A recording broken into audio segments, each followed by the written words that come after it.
Pesan suara pengembalaan kali ini adalah Tuhan dan sesama.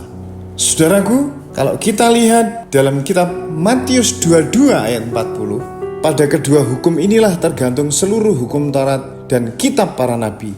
Sewaktu orang Israel mengembara di gurun, Tuhan memberi 10 hukum yang ditulis di 2 loh batu. 4 hukum pertama mengatur hubungan manusia dengan Tuhan. 6 hukum berikutnya hubungan dengan manusia. Pada perkembangannya, ke-10 hukum tersebut kemudian menjadi dasar hukum di Israel yang harus ditaati secara ketat. Namun kenyataannya bangsa Israel hanya fokus pada pelaksanaan hukum yang pertama, sementara ke-6 hukum yang kedua malah diabaikan. Tentang ini Tuhan Yesus pernah menyindir.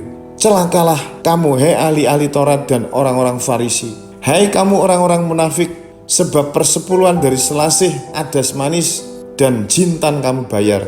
Tetapi yang terpenting dalam hukum Taurat kamu abaikan, yaitu keadilan dan belas kasihan dan kesetiaan. Yang satu harus dilakukan dan yang lain jangan diabaikan. Saudaraku, manakah yang lebih utama?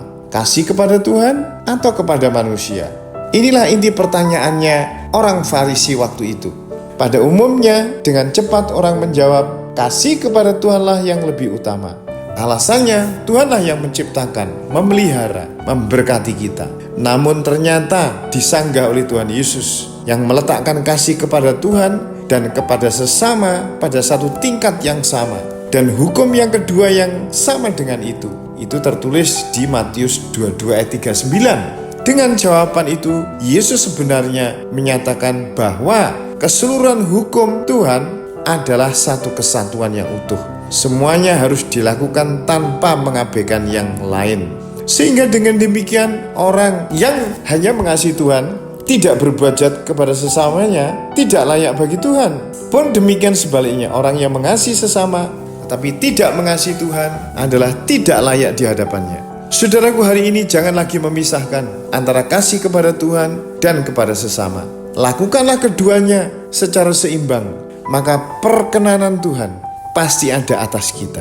Selamat beraktivitas, Tuhan Yesus memberkati.